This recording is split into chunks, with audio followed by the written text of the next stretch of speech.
Loosen, loosen, baby.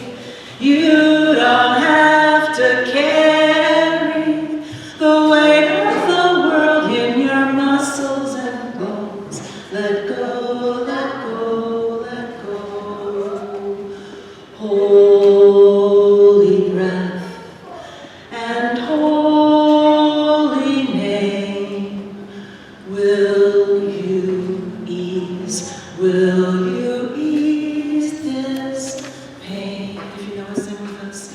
Loosen, loosen, baby.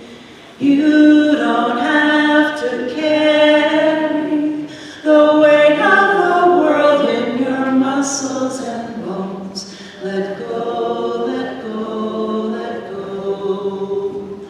Holy breath and holy name, will you ease? Will you ease this pain?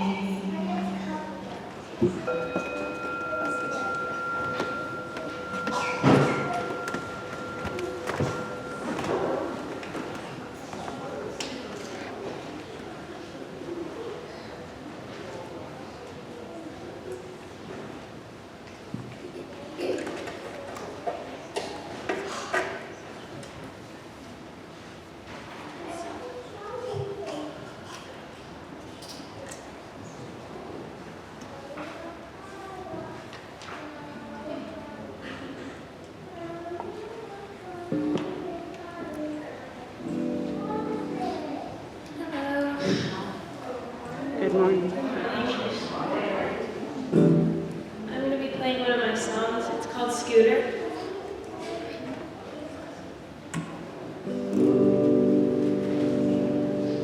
The back of my scooter, burning my feet, dancing in the street, holding on endlessly to the world we can't keep. Life was so simple when we were only kids. Now I'm watching from a window pane while your life's moving away. Threw away the scooters, or maybe gave them away. Doesn't matter anyways, there's no one to ride them. Empty rooms like you never even lived here, and the world feels so much smaller without your hand by my side. I miss you. Do you miss me too?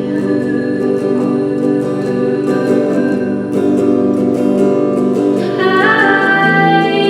miss you. Do you miss me too?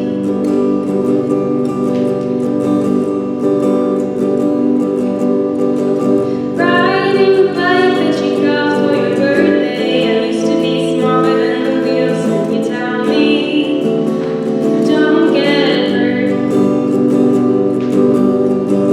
Life isn't the same since you left the town. Miss your friends that would visit and braid my hair. But the curling iron's getting plenty of use, with or without you. Not really sure how to live a life without you, but I'm finding new ways every day. I still miss you. Do you miss me too?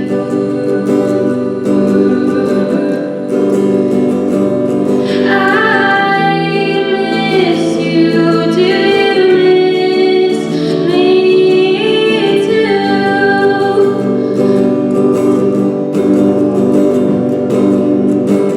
Oh, you traveled away, been to every state, or you've changed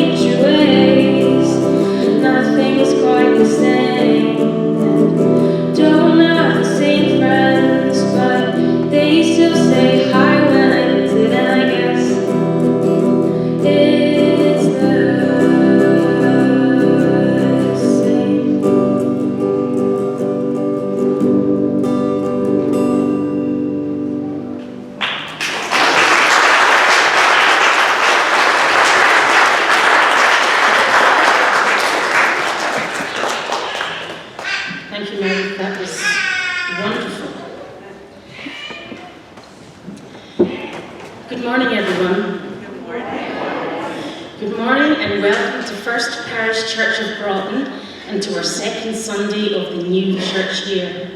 I am Julie Andrews. My pronouns are she, her, and I've been coming to the church now quite a few years. We are a community seeking to deepen spiritually, to take care of one another, and to be a blessing to the world. Unitarian Universalism is a faith for all. So bring all of who you are, all of your beliefs, identities, abilities, challenges and gifts. Bring all of what you've been and all of what you've done. There is room here for all of it. Our congregation includes a wide diversity of beliefs. I invite you to freely translate the language you hear today. If you are visiting for the first time today, whether here in person or online, we're really glad that you found us. And if you would like more information, email us at welcome@uugroton.org. We are not concerned about the noise of kids and hope you won't be either. However, the service is broadcast several places downstairs if anyone needs to take a break. The soft pouches in each pew have quiet toys in them. We do have religious education programs and we will sing the kids downstairs in a little while. As you may have noticed, our COVID safety guidelines have changed. Masks are recommended but not required. We will be singing today, but we ask the congregation to continue to sing quietly. We have created a small masks required section in the back parking lot side for those who prefer to sit with other masked people. We do have a very effective air filtration system running. If you have any concerns or questions, you're welcome to speak to me or any member of the board or COVID safety team. And many thanks to the COVID safety team who is and has been working hard to advise the board. We are once again hosting virtual church gatherings on Zoom at 7 p.m. on Sunday evenings. All are welcome. If you need the link, email us at welcome@uugroton.org. Special thanks to Melissa Wood, who is filming this morning, to Meredith Hill, who is our cantor, to Trish Garrigan, who will be lighting her chalice, and to Don Sadiq, Ashley Silva, and Mike Silva, who greeted us. Suzanne Nelson and Lisa Girolamo are ushering today. They have large print lyric sheets and assisted listening devices. If you need anything during the service, they will be happy to help. Thanks also to Watson Printing in Wellesley for donating the printing of the new sign mounted on the front of our church building opposite the historic plaque. Just a few announcements about upcoming events and happenings. Please join us for our Black Lives Matter vigil today and every Sunday at 11:30 on Main Street in front of the church. Lemonade and snacks will be served outside after the service, with thanks to the welcoming committee for hosting and to everyone who brought food to share. We have learned through the pandemic that our sanctuary is not this room or any place at all. Sanctuary is what we create together. Please come in and rest a while. You are so welcome here. Now let's stand as able and take a moment to greet each other. If you would rather not shake hands, just bow or wave to greet those around you. Please take a second to wave to the camera to say hi to the virtual congregation as well.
can tell. Now let's stand as able, and we will sing the opening hymn, Rewild My Soul.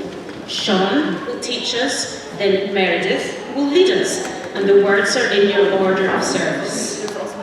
Oh, the insert inside it's inside this. Yeah, for those of you that read music, you can read along in here. Although I think the words are completely written out in the library. So in this it just has the words. So this is a zipper song. Zipper songs are songs where the verses are pretty much the same every time, but there's one or two words that are changed. So this one, and I tried to make these bold. So river and flow with ease. Those are the zipper parts. And then the next verses are mountain, lift me up, eagle, fly so free, etc. So Lee introduced this to us. So or to me, it's a wonderful song that Lee did in Century Boston. So I'll sing it. I'll do. You can all sing better than me, but I'll demonstrate a way that's sort of close actually. Oh, river, rewild my soul, help me let go of control, show my heart how to flow with ease again. I am ready, take me in. Now let's all sing that. Oh, river, rewild my soul, help me let go of control, show my heart how to flow with ease again. I am ready, take me in. Oh, mountain, rewild my soul, help me let go of control, show my heart how to flow with me again. I am ready, take me in. Oh, eagle, rewild my soul, help me let go of control, show my heart how to fly so free again. I am ready, take me in.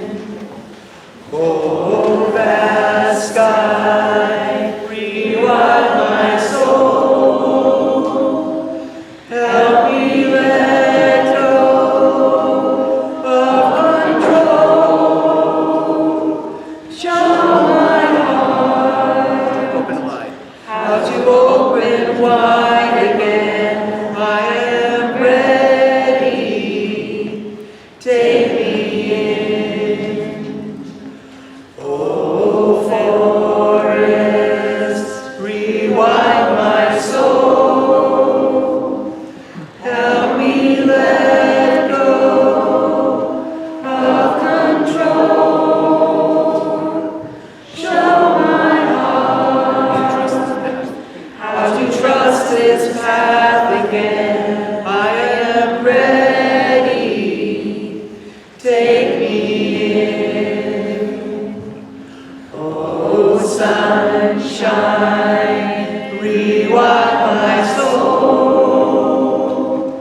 help me let go of control, show my heart how to shine with warmth again. I am ready, take me in. Oh, mama,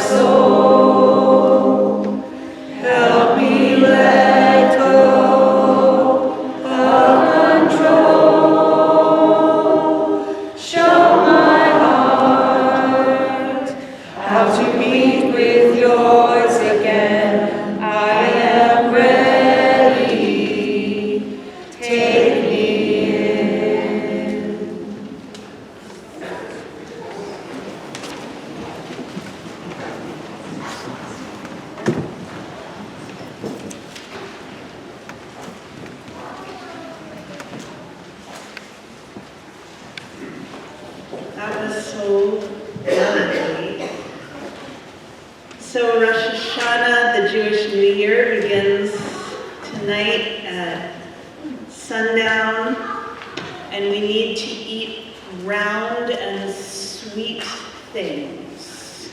Donuts are an approved Rosh Hashanah food. We also have some apples and honey outside for you. The roundness is for the roundness of the year, and the sweetness is so that we will have a sweet new year. The theme of Rosh Hashanah is Teshuvah, which literally means returning. It's sometimes translated as repenting or reconciling, and that's part of it. But it also means to turn toward. To turn toward God, however we understand that. To turn toward each other and to turn toward ourselves. Rabbi Rachel Barenblatt writes, "The leaves turn and we turn toward our source, toward who we haven't yet become. Don't be afraid. There are blessings here, even if you cannot see them. Open and let them come." So the 3 bells at the start of worship has become one of our rituals. It is an invitation to settle into your body more fully. It is a reminder that you are whole. You belong wholly upon this earth, and you are held in love. So with each bell, I invite you to take a deep breath, and in addition to or instead of that, I invite you to tighten your hands into a fist as you breathe in, and release, loosen as you breathe out. Just practice this tiny gesture of opening and letting the blessings come. So the first bell is for you.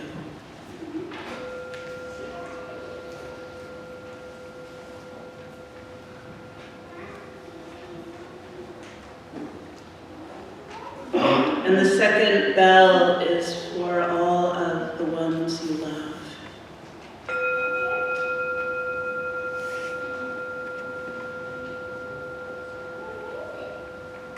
And the third bell is for our beautiful, aching world.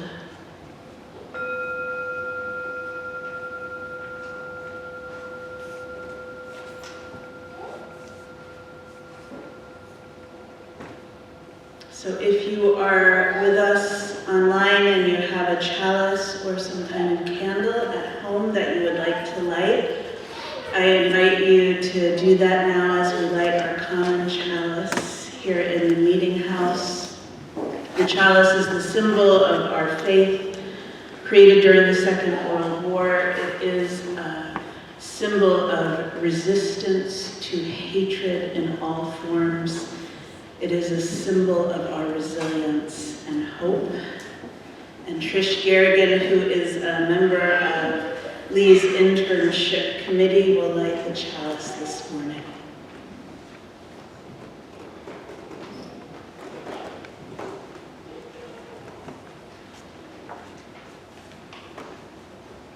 Good morning. Good morning.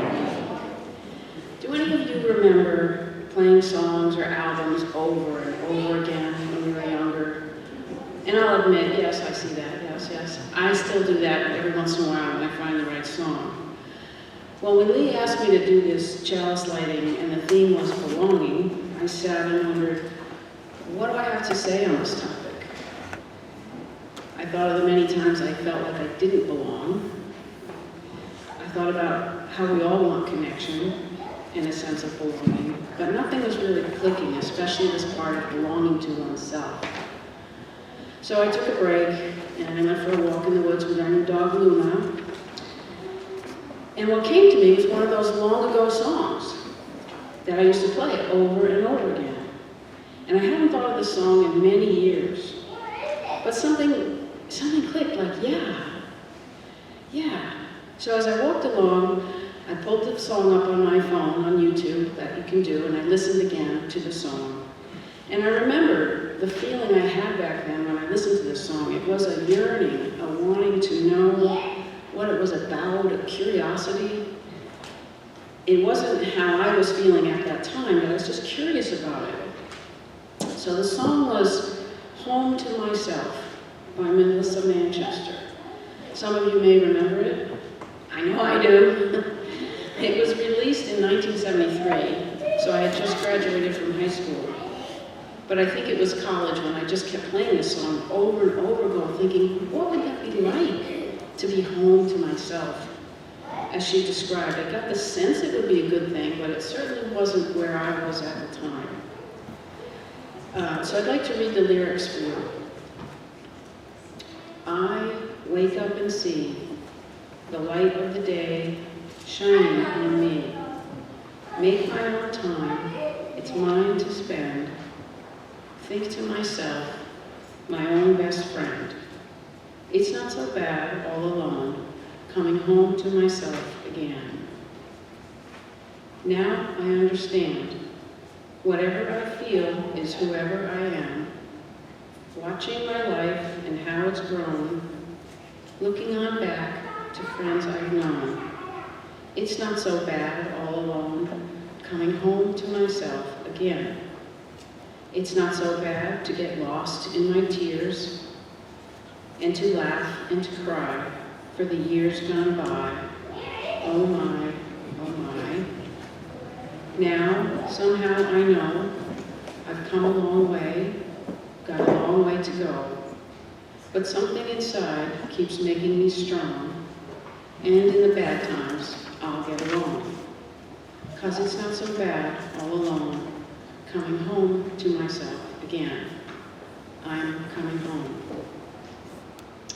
The song was comforting to me, and even though I didn't know it, understood what it was about, now I feel like she planted a seed, and lucky for me, it took root. So several decades later now, I know what she's talking about. I have become a friend to myself, and I know on a deep level I belong there, here with myself and with you. I like a chalice for belonging and coming home to oneself.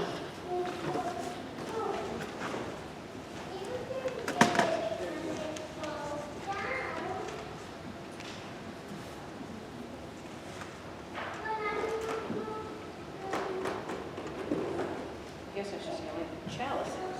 Oh, there, that one's gonna. Oh, that's later? Yeah. Perfect, thank you. We rest here on the cusp of the new year, remembering that Ukraine is still at war, as are Myanmar, Libya, Syria, and other places across the globe. And in this country, so much is cruel and dehumanizing. And yet here, we practice choosing hope. Hope born from our prayers, our love, our actions, and our deepest yearnings to make real the world we dream of. A world where all are free, where all belong, where all are at peace.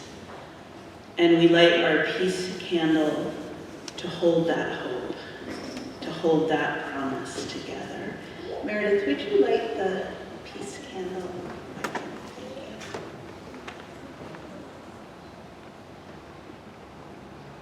And let's join together now in singing Carolyn McDade's song, Spirit of Life. We sing it first in Spanish and then in English, and the words are in your order of service.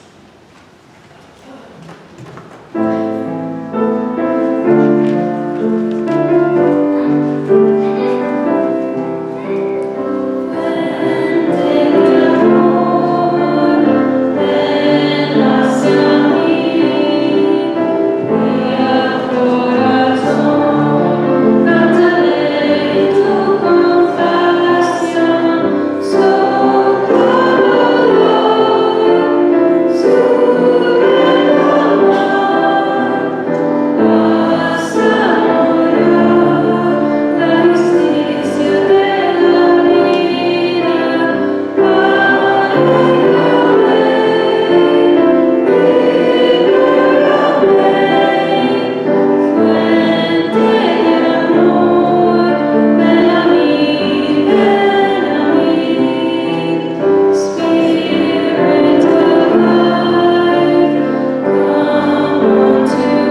So we would like to invite the children to come on up here for a story. Come up here and have a seat.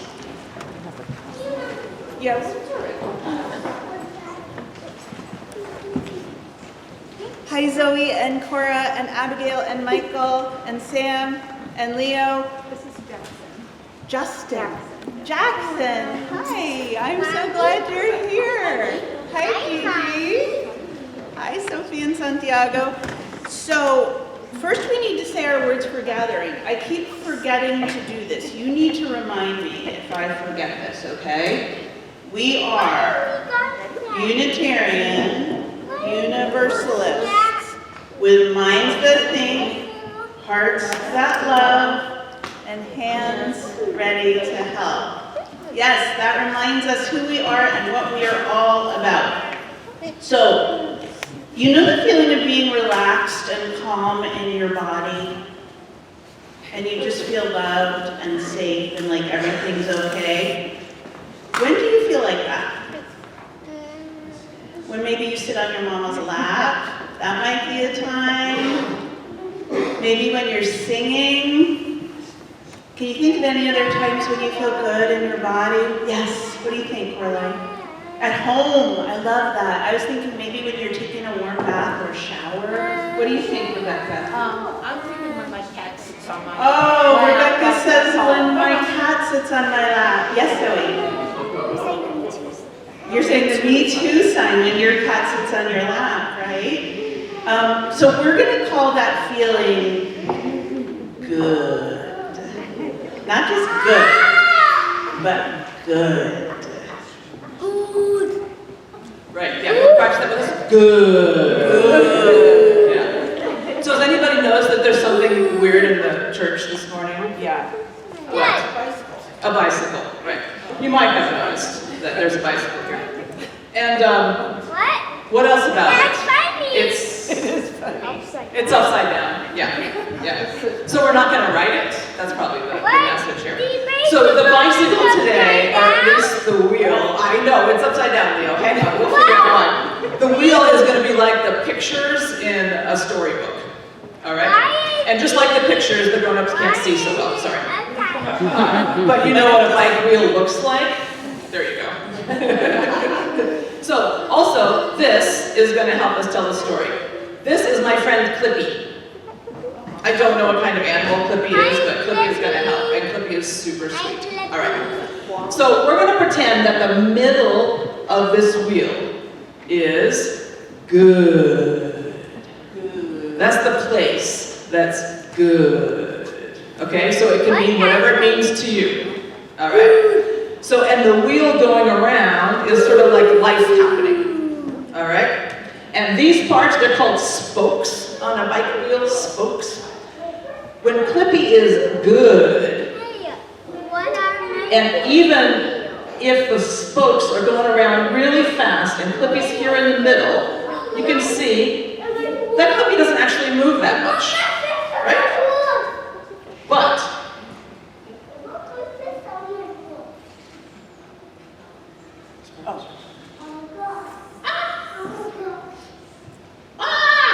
whoa! See? Now what? When Clippy gets really far out here on the spokes, Clippy falls off, and also, you know what I mean? It's just hard. Oh, Rebecca, can you get Clippy out? All right? So Clippy's way out. Clippy is way out there. And that's what happens. We're going to tell you what happens when you get far from good, too far from good, right? So you can be here, right? And that's not so far from good. What? Right? But we're moving around a little more than when we're in the middle, right? And when we slide way down, then we're moving so much. Right? Yeah. Want to do a part? Sure. So what happens to Clippy when Clippy's way out there on the edge? Did you see what happened to Clippy? Yeah, what, Michael?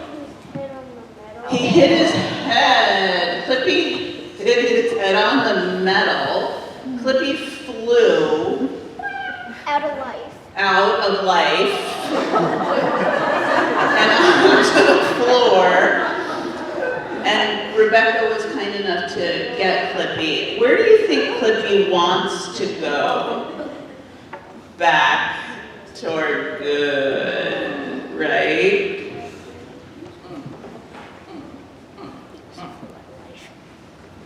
So when Clippy goes to school on like a regular day, it moves them about, I would say, this far, right? School is a little like, not like home, it's school, right? And sometimes things happen that we don't know, and sometimes we slide out to the edge, and then we can come back, but we don't get all the way back at school, right? But if something happens at school, like, I don't know, Clippy falls down and spills their lunch all over their fur, I mean, yuck, how do you even clean fur at school? That can send Clippy all the way down here, and Clippy can get stuck there for the whole rest of the day. Because, I don't know, how would you feel if you spilled your lunch all over your fur?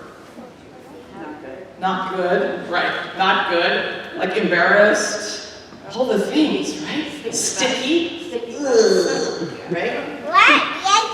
Yucky. Yucky, exactly. So then Clippy's way out here, it's harder to stay on, and they move around so much farther, right? They move around so much faster. I like Sometimes we have to figure out ways to come back to good. So even when we get home, we might still feel like this because, school was hard, right? You have homework to do. Oh, homework is not good, right? Homework is still, I mean, sometimes for homework, for me it's way even out here. Homework can slide around, yeah? So how do you help yourself and Clippy when it's time, when homework's done and you need to come back to good? What helps? Abigail, how do you get back to good? pat your pets if you have. Yeah, pat your pets. What else helps? Snuggling in a blanket on the couch, taking a nap. Yes, Leo. When I sleep on, down upstairs where mommy lives and daddy lives. When you get into bed with mommy and daddy, does that help you feel good? Yeah. Mama, how is that for you? Is that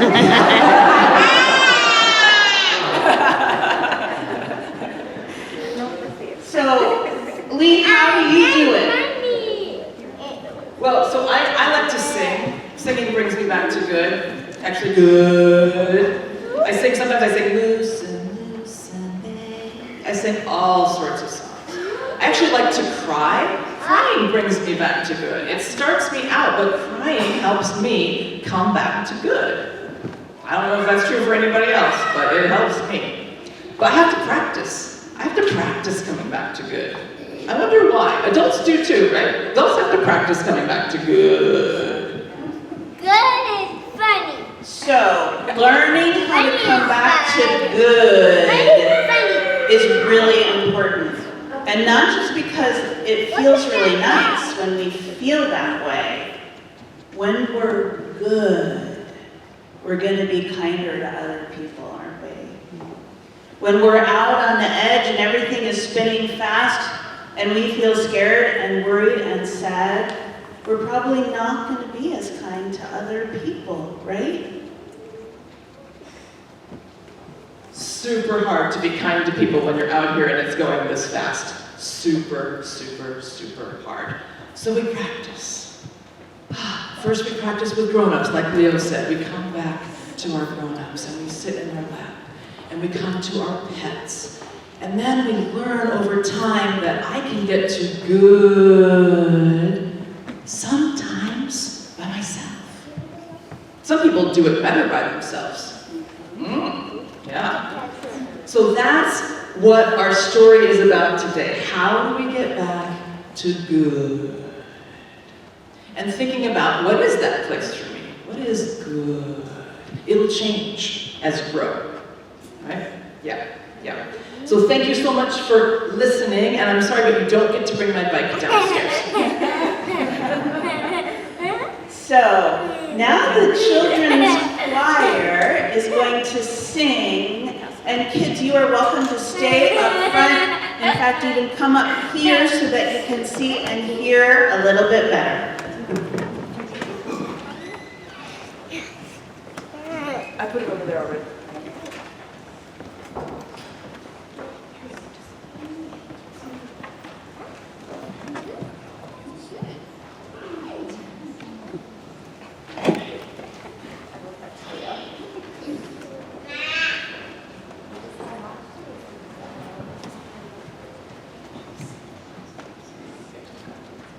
Is it nice to have the children's choir back?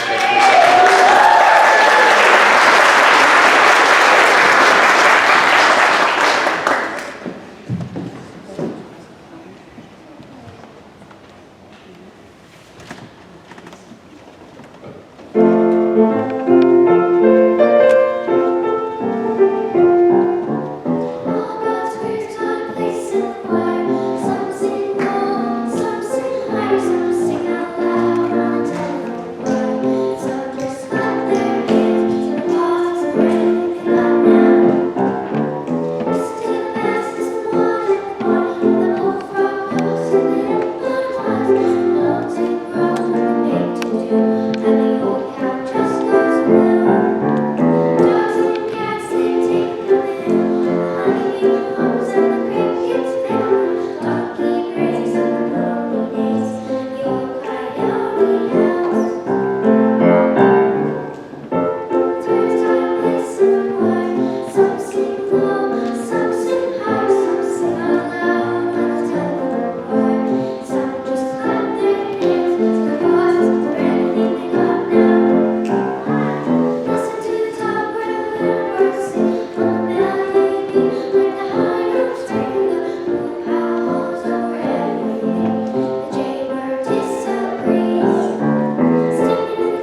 and we're going to give you a small chalice because we are all one congregation. If you are visiting for the first time with kids today, well, a grown-up, please go downstairs with your little one just for a bit so we can make sure we know you. The words are in your order of service, and Meredith will lead us.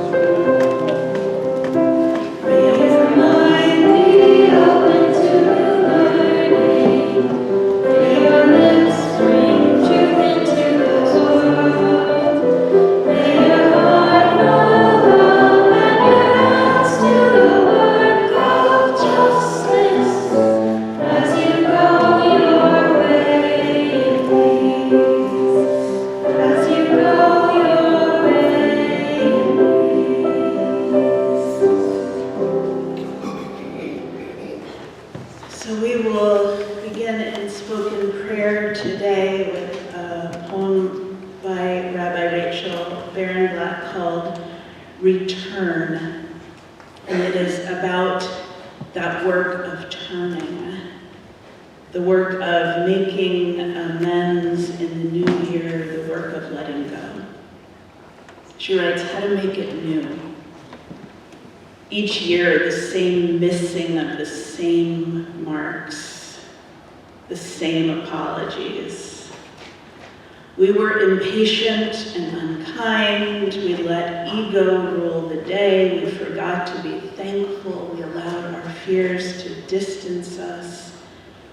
But every year, the new year comes, and with it, that annual invitation to shake the old bitterness from our hands and hearts. We sit awake, itemizing the ways we want to change. We try not to mind that last year's list looks just like, that this year's list looks just like last year's. But the conversation gets easier as we limber up. And soon we can stretch a little farther. We can breathe a little deeper. And by the time we reach the top, we've forgotten how afraid we were that repeating this climb wasn't worth the work. Creation shines before us. The view from here matters, not because it's different from last year, but because we are different. And the way to reach God is one breath at a time, one step, one word at a time. Every second a chance to reorient, repeat, return. So friends, the seasons turn, and so can we. So let us turn to gratitude now, giving thanks. Let us turn to noticing life's goodness and the small details of sweetness, the taste of apple, the sound of children's voices, which is always the sound of life. The leaves just beginning to turn colors now, the first ones dropping gently back to earth. And let us give thanks for this new day and this new season, and let us give thanks even as we pray for our world in which grief and uncertainty and suffering are very real. Let us pray this morning for the people of Puerto Rico, so many without clean water or electricity. We pray for Christina, who asked us to pray for her to gain strength and gather love and peace again. We pray for the Lombardi family, for Sal and Diane, Karen, Brian, Jake, Abraham, and Shella, as they say goodbye to Sal and keep him company as he nears the end of his life. And we pray for all of us who love him and will miss his gentle, delightful presence.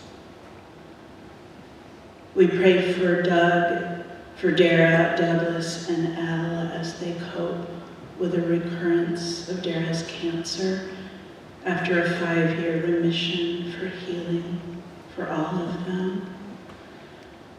For Jerry, who has foot surgery tomorrow, for good healing.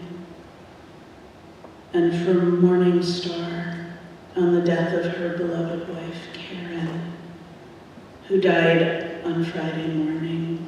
Karen was just 41. And we hold in love and joy Reverend Aaron Stockwell Wiseman, who grew up in this very place and will be installed as the minister of First Parish, Framingham, this afternoon. And so, let us rest together in silence and pray the prayers of our own hearts. And after that, Meredith will sing a prayer to us.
Our generosity sustains this congregation and allows us to deepen spiritually, take care of each other and be a blessing to this world. We couldn't do it without all of us. If this is your first visit to First Parish, please consider this our gift to you and let the collection box pass you by. The morning offering will now be given and gratefully received.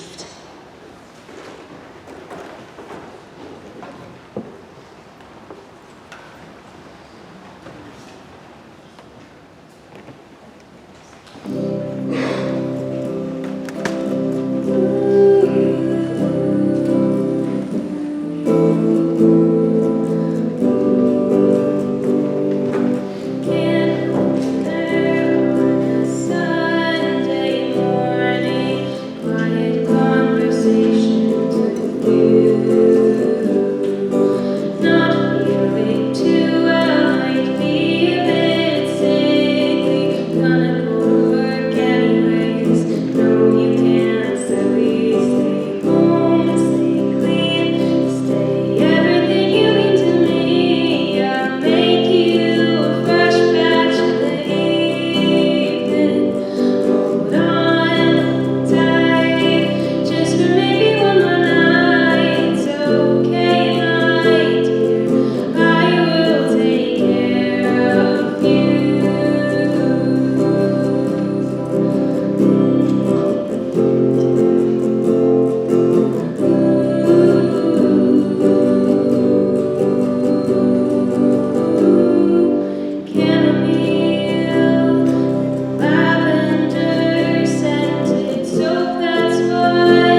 A delight, Meredith. Thank you.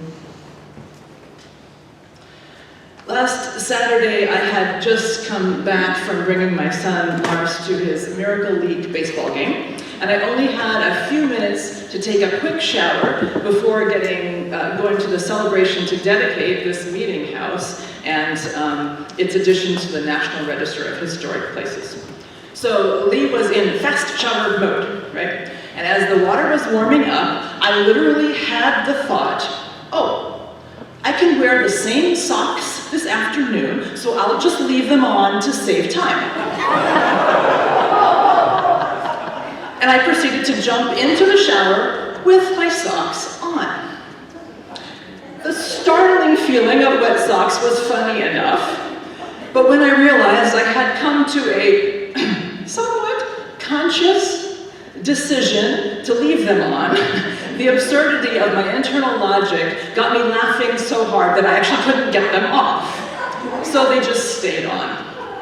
And I ended up a little late to the ceremony because every time I tried to get my giggles under control, they would erupt again. Clearly, I have this natural inclination toward a little bit of distraction, especially when I've sped myself up. And maybe I've added a pinch of, you might be late, anxiety to the mix. When I was in my 20s, I was, full of fearless, brave, creative, youthful energy, and I wanted to make the world a better place. I loved the Jewish concept of tikkun olam, the repair of the world. There was so much that needed repairing, protesting, changing, and I wanted to do all the things and be all the places. I was passionate and energetic and headed for burnout. And an older friend said to me, "You're so focused on the world out there, but when are you going to realize that it's all about what's in here?" I was like, okay, that's ridiculous and vague, and denying what's really important, and you just don't want to do this hard work, and that is unrelated to actually living my life. And that single sentence is burned in my memory 33 years later. I can see where she was sitting, I can smell everything. Something in me knew I needed to hear it and remember it. Which reminds me of Trish's description of, in our chalice lighting today, of listening to that song and going, maybe there's something there for me, but I don't understand it. My youngest child, Lars, who is here sometimes, but not today, it was not what you would call an easy baby. Seizures, cerebral palsy, 12 other diagnoses, 14 doctors, 14 daily medicines. But when he was 2.5 years old, we entered a brand new phase of not easy. And he started screaming and crying, arching his back, and essentially not stopping. We spent November through April at Children's Hospital Boston with him crying most of the time that he was awake.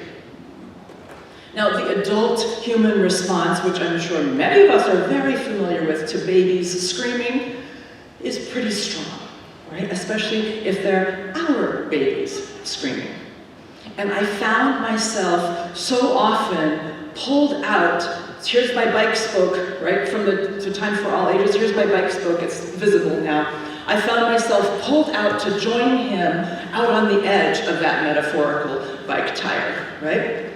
And as you can imagine, me being out there like Clippy wasn't exactly sustainable and it wasn't exactly helpful, right? And I don't know about you, but I have to have something that is super, super, super impossible to do unless I do my internal work to get me to do my internal work. If it's really, really hard. It has to feel like I have no choice. So I had to get disciplined about bringing myself back. And of course, I simplified it for our Time for All Ages, but what I really needed to learn was how to have those strong emotions that sent me out here when I was younger and still be in here at good. How do I feel panic and grief and desperate sadness and come back to good at the same time. What is that? How do I hold myself there? How do I stay, even when I'm feeling like that? And I realize that it's my distractions now that send me out to the end of this boat tire, of the spoke, right? I learned a specific meditation practice called Tonglen meditation, Tonglen. And I learned it from a book, and it helped me so much. It's a meditation practice, but it's not one that you do like sitting still and quiet and upright in a distraction-free zone. As you can imagine, I had none of those things. But this one, you can learn it that way, you can practice it that way, but you use it when you're in these boots on the ground, hard situations. Engaging so deeply with Tonglen had like a huge changing effect on the whole shape of the rest of my life. And I don't know if any of this that I'm going to say today is going to make sense to anybody here. I don't know if I could have sat in a pew and learned any of this from some minister at some mic. But I'm going to say it. And if it's not for you, let it be for somebody else in the room. All right? That's how we roll at church. Not every week is for us. When I learned this, I wasn't in a congregation. It was just me and the book and the hospital room. And I didn't talk to anybody about it. I didn't know how. I kind of still don't know how, but I'm here trying. As I practiced bringing myself back to center over and over, the big question then was, what is center? What is it that I'm finding here? What is it that I need to cultivate here? I learned from Tara Brock and Don O'Donoghue and Pema Chodron and all the books I could find how to give myself permission to construct my own good. And for me, it doesn't have words, but the closest I can come is timeless, ageless light. Pure, limitless love. Some sort of inner sense of rightness. Not with the world, but here. It's not connected with what's happening in the world. It's connected to source and soul. It is the deepest well. It is belonging. It was home. I had looked so many places for home. Couldn't find it. I had sought refuge in so many things, including drugs and alcohol and escape and all sorts of things. And it was here. And I found out when I built good, so that it really worked for me, I wanted to get back to it. And that's strong motivation when you want to get back to it. So I worked on that trip back down the spoke towards center. And that's what has shaped the rest of my life. I would not be in ministry if it weren't for that. I was not good at faith at the time at all, but I did come to believe that I could trust this place, that it would be there, that it would always be there. And that's how I can stand here today with actually a broken heart and find my joy right next to my broken heart. When I came here, first thing I said to y'all is what I have to offer is my broken heart. And it's true. That's what I got. And it's broken and it's open and it's side by side with joy and desperate sadness sometimes. I had a hospice patient once who, after I introduced myself as her music therapist, we started talking about what music she loves. And she said she had a secret favorite song. She whispered it, and it had been her secret song since 1969, when she learned it in college. And we were like alone, so I'm intrigued by like, what is the scandalous and beloved song that we need to whisper about, even in a private room? So she tells me it's the Beatles song, Across the Universe. And she had all these stories about how whenever she had time with a phonograph, right, that she would play it over and over with that little needle going back. And I asked, why is it secret? And she said her friends at the time were super into Jimi Hendrix, and the Beatles were like, So we listened to Across the Universe, and I was like, what part is it that really pulls you? And she said, oh yeah, wait. So I'm watching her listen to this song, and she is in it. She's loving it with all her heart. She's got her eyes closed. But when we start nearing the third verse, her hands start going up, her body comes alive, tears are flowing down, and she opens her mouth and she sings these two lines with the Beatles. Limitless, undying love which shines inside me like a million suns and calls me on and on across the universe. And anybody here who knows the song well, including Sean, absolutely, all of you online who know this song, we have realized that she changed a word. The original is limitless, undying love shines around me. In her version, it shines inside.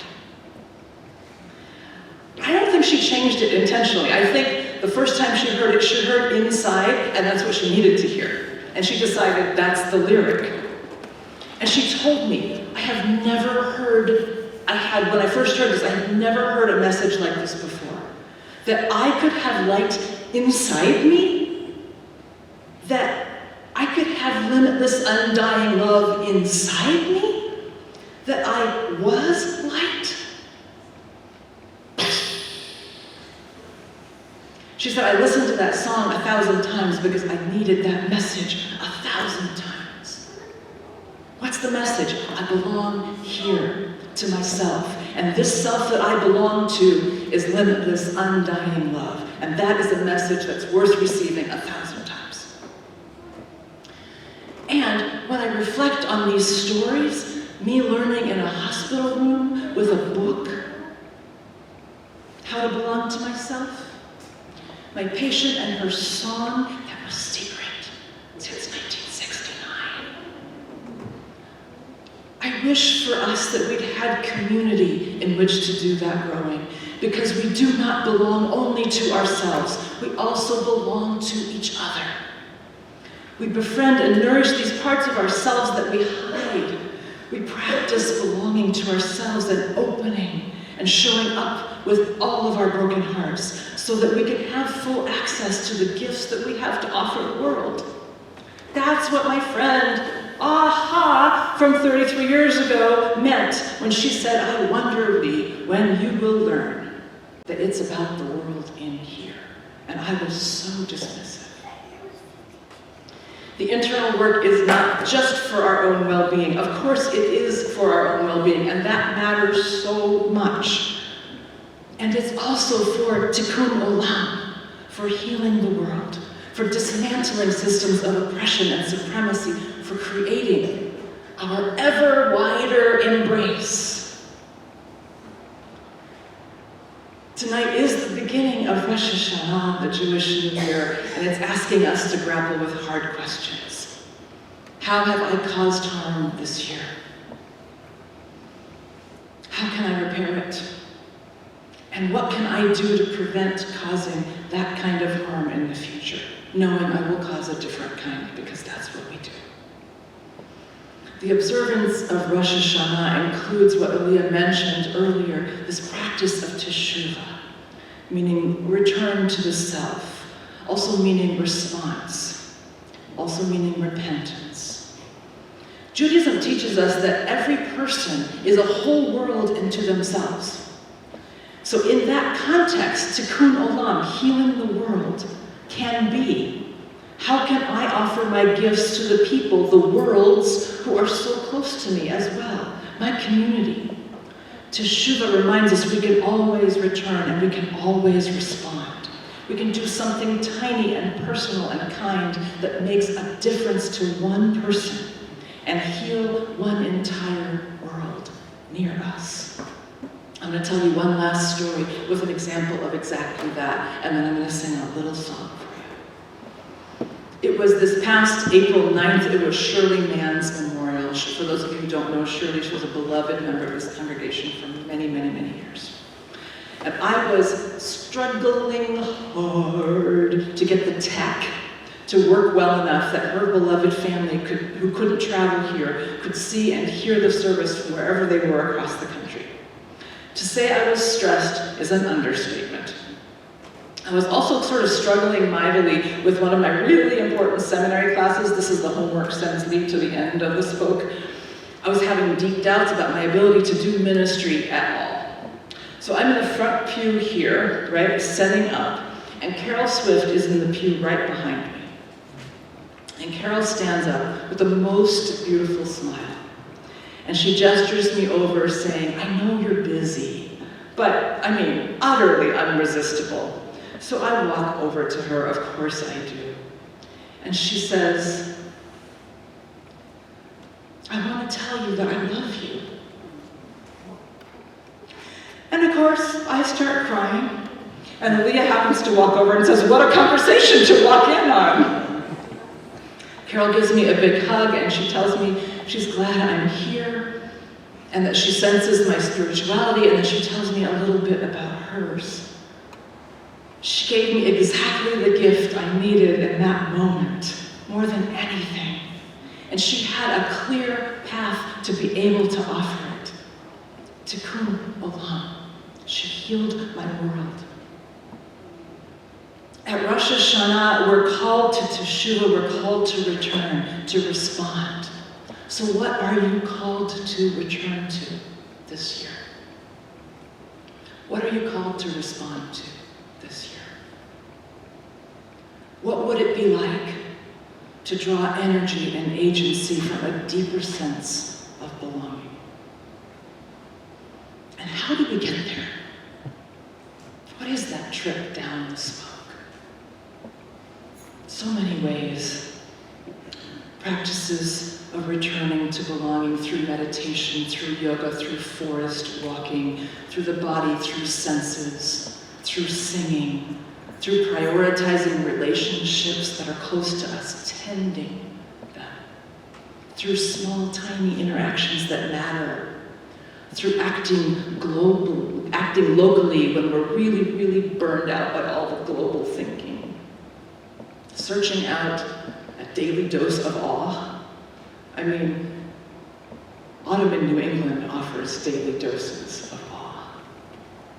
Some of us engage in poetry, writing, reading out loud. Maybe we get there also through reaching out to somebody in our church community, somebody we meant to talk to, or volunteering to teach our kids, or signing up for an event. I don't know. You know your ways. And then there's this question of what are we as a community called to return to and respond to this Rosh Hashanah? Our youth program. We just approved, the trustees just approved funds for a youth coordinator because we are called to serve our youth better. What else do we need to tend and nourish now? What do we need to imagine that future generations of this congregation will thank us for? A couple of weeks ago, a friend sent me this song called The Summons by a guy named John Bell. She had heard it in her Episcopal church and she just loved it. And one part really caught my heart as I listened because it reminded me so much of how Lorraine Scampini talks about this church and how belonging to this community has transformed her. So I lifted that part of the song out because I just couldn't not. And I rewrote some of the words and I made it into its own little song. I'm going to sing it for you because it illustrates what I'm talking about. It's community in which we learn to belong to ourselves and to each other, in which we can be changed, and from which we can light and reshape the world. Will you love the you hide if we but call your name? Will you quell the fear inside and never be the same? Will you use the flame you found to light the world around and point us all toward justice liberty. Will you love the you hide if we but call your name? Will you quell the fear inside and never be the same? Will you use the flame you found to reshape the world around and point us all toward justice and toward liberty? Amen.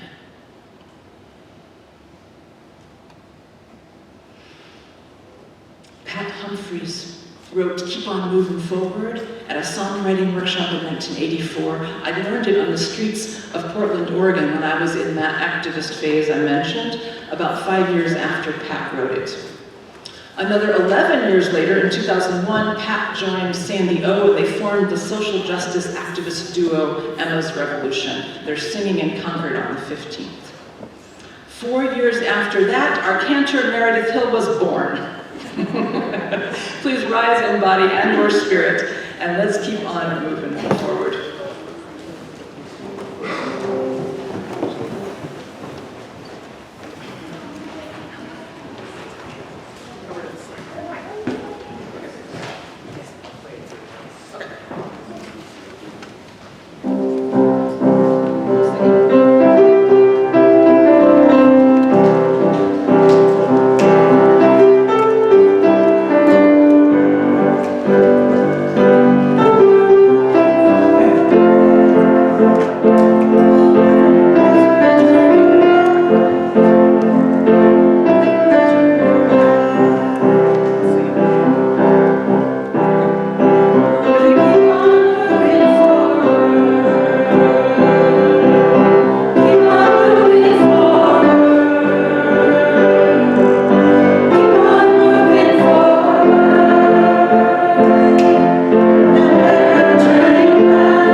And remember that we are woven together, brand new to each other or long-term companions. We are woven together with strong and sturdy threads of love. Go in peace, you be a blessing to this world. Amen.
When I'm sick of suffering, I'll still call you about my big story.